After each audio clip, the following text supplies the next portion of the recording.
What is the problem with chatting exactly? What is the exact problem of chatting while you are on bed?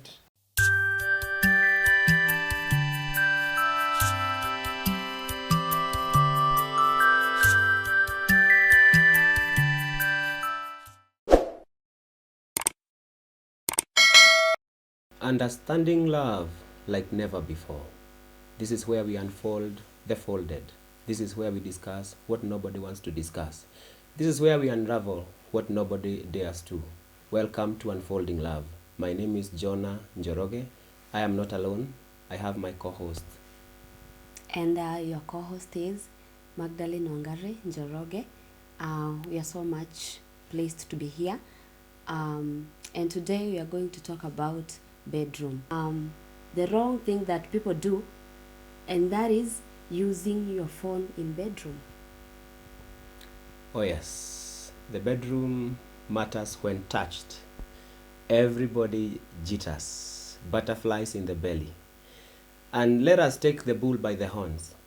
Nobody has never used a phone in the bedroom. But do you know the communication you do, there are witnesses to it? Do you know that you are not alone in that bedroom? Right from the Bible says that when you pray, go to your inner room, lock the door behind you, and whatever you do at that point, the Lord in heaven will hear you. So whatever you do, whether you make a false promise on bed, the Lord hears it, the demons hears it, and you'll be held accountable for every word you spoke on that bed. Do you know again that the bed is an altar? That is why it is only on bed where children are made. It is only on the bed where intimacy is revealed. The bedroom has been given that name because the bedroom is where destinies come from. Do you also know that you spend most of your time in this world on bed? You don't put 8 hours, 6 hours, 5 hours continuously on any other thing except on bed. Hello, can we discuss the bedroom? Unfolding love. Unfolding love. Another thing I can add concerning the bedroom is that the angels, the spirit realm, and the devils are all ears, whatever you do and say in the bedroom.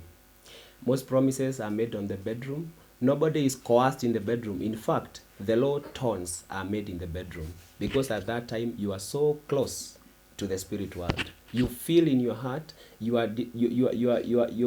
give yourself consolation that we are so close, that we are so near to one another. Why? Because your bodies are just close as your spirits are close. That's why on bed you can chat for 5 hours, but while standing you can't. Why? There is a comfort of the altar, the bedroom.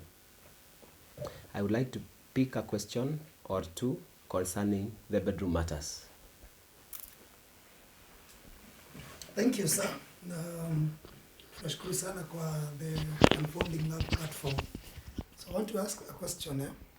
What is the problem with chatting exactly? What is the exact problem of chatting while you are on bed? The problem of chatting while you're on bed is that the chatting you are doing is not an innocent chat. Do you know you are ensnared by the words you speak? You are a captive of your own words. Do you know that your words can set you free? Does not the Bible say that the life and death are in the tongue, and they that love it shall eat the fruits thereof? So whatever you say, whether you are serious or not, the spirit world does not know serious or not serious. It is only in your head that there is, I was joking, I was kidding, I was flirting. In the spirit world, there is no flirting. In fact, you are married the moment unaingia box. Yes. The moment unaingia box ya mtu, you are married. Read Malachi, read Matthew chapter 1. Do you know that the angel told Joseph, do not fear to take your wife Mary. And Joseph had not slept with Mary. They had not stayed in one room, but heaven knew that Mary belongs to Joseph. Could you be another person's wife today? Could you be somebody's husband without knowing? Because you made innocent, silly promises that you could not keep. You just did it to pass time, but the spirit world has nothing. It doesn't have time to pass. It lives in the reality. You tell someone something, the spirit world does not have a reason. It doesn't have. That is why even angels don't reason. They do exactly what they are told. So you commit angels to action by every word you say, and you commit a demon to action by every statement you say. So when we unfold love in this manner, you understand that it is not every person's words you take for granted. There is nobody's words you should take lightly. Why? Every statement they tell you, in fact, the moment you told that person, I give you my heart, your heart is gone. Good morning. Go for your heart. Your heart is gone. It was just a silly statement from you, but not a silly statement in the spirit world. That is why you are hard to love. In fact, most people who struggle with, I am unable to love anyone, it is because you told someone or you are told you belong to me. That is why you can't belong to any other person. Oh yes, the bedroom. Chatting while on bed. Do you know you are easily gullible from midnight to 4:30? That is the highest probability time for you to be lied to. Hello, you are easily gullible at that time. That is why the boyfriends who want to chase you, they will only wait until that hour. Nitakupigia saa 5. Then you talk by saa 5:40 ushaingia box. Then you give the whole promises, muna buy credit ingine, unaokoa jahazi, continuous, not knowing that the demons are encouraging you to make promises that you can't deliver, and heaven and hell are watching. Then years later, the devil lets you be. Then years later, you realize, hey, why is my life not working? That time it is too late. You can't make up with the boy. You can't make up with the girl. Then you wonder why your life is so confused. You are married to several partners. You are married to 3, 4, 5 people. And God said, you flood the altar according to Malachi. You flood the altar with tears, wondering why is God not hearing us? And God says, I acted as a witness to the promises you made to the wife of your youth. To the wife of your youth. That means as a youth, not as a couple, not as a married person, not as a wife, not as a husband, but as a youth. Could it be that we have already given up on our own hearts to people who are easily cheating on us, easily manipulating our thoughts, easily manipulating our ideas, not knowing that to them it might appear simple, but in real sense, it has a spiritual connotation. How are people born again? By confessing. That is how serious a confession is. You see that phone call you made? It was not a simple thing. It's like someone confessing, then they say, I did not confess. You confessed, and heaven confirmed that. So the words we speak, in fact, are our binding thing. The words can tie you, the words can set you free.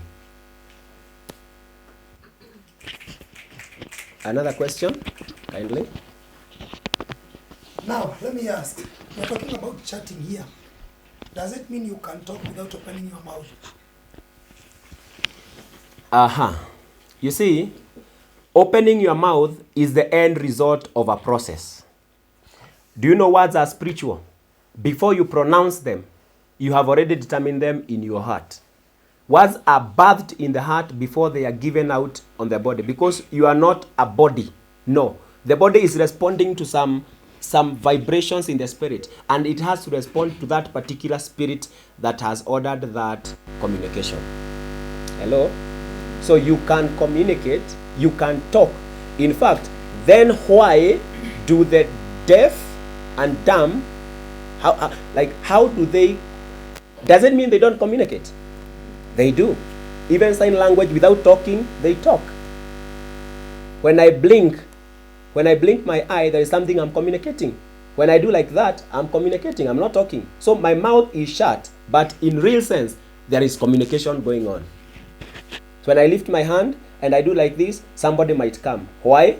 Because my signals, the body is giving some signals for a communication. Words are not, words does not originate from the mouth. They originate from the heart.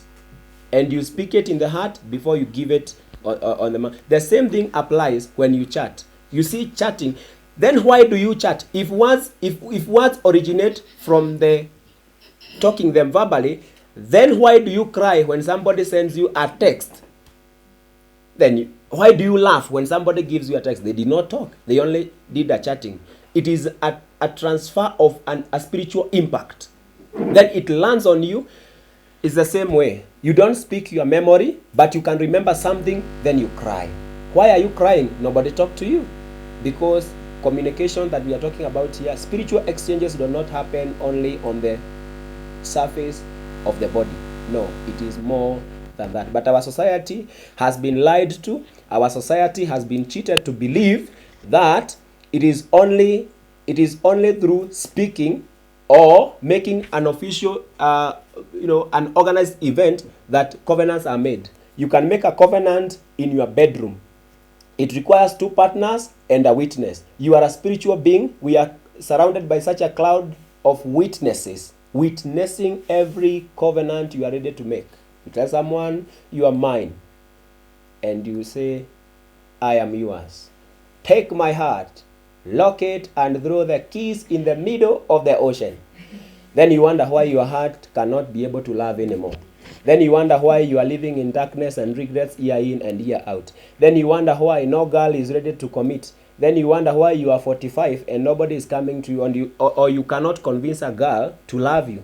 Or you are surrounded by potential men and women who should take you and marry you, and they are actually willing, but they can't connect with you. They are trying to find a person with a heart, but you are heartless. You are heartless. You don't have a heart. You gave your heart in Form 1. You told that idiot that you are my everything. I give you my heart. Now you can't tell where he is in this world. That's why you are confused. You are still looking for your heart. Let us take another question. Suppose you are married, just like you are married, and both of you are missionaries. You go out on a mission, and you've left Maggie at home. Does it mean you cannot chat, and yet that bed is the same one you share? I think, And you are in your bedroom.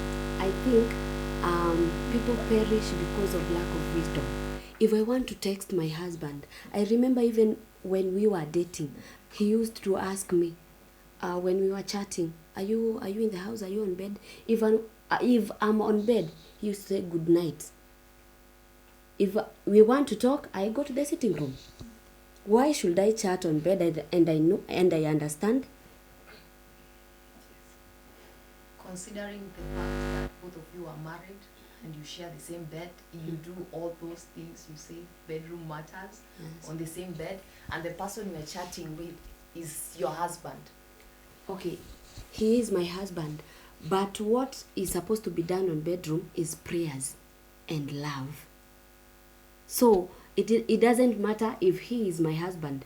If we want to talk, that is a specific room set aside for those 2 reasons. No other reason is supposed to interfere with the bedroom matters. There are things that are supposed to be done in the bedroom. And you know what is supposed to be done in the bedroom? Love matters. About love. Your bed is not a place to go and argue. If you want to argue, go inside the house. Your sitting room, you can argue there.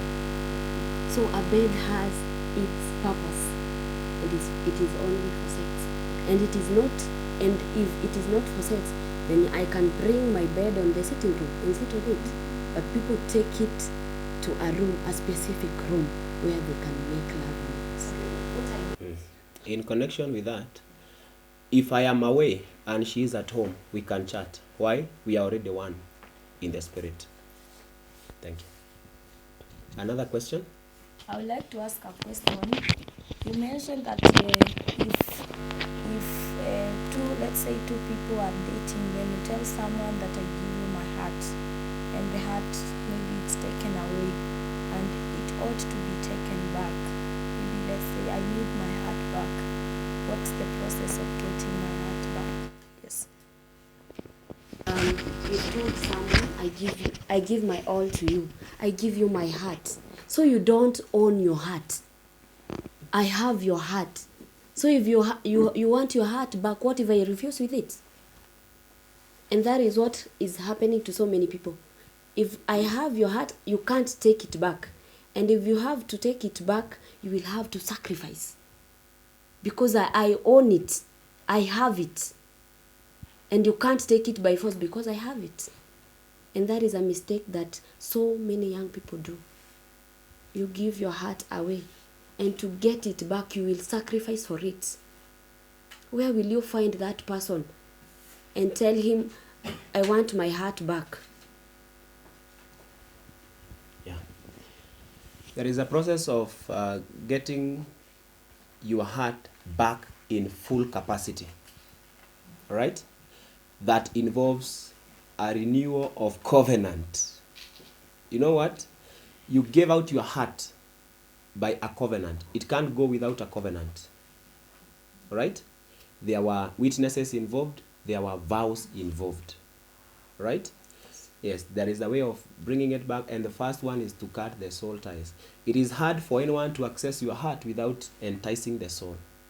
In fact, if you want to know that your life has taken a turn towards Sodom and Gomorrah, look for lust in your eyes. The lust of the eye is the last door that the devil closes. Ukiona lust imeingia in your life, ukiona umeanza kutamani mademu, umeanza kutamani kuona picha zinakaa aje, umetamani maboy, ukiangalia mtu unameza mate, it means the devil has landed officially and has closed the door. He is in control. The last is the last door for the devil to close, to take over your kingdom. Thank you. We'll be back in a moment.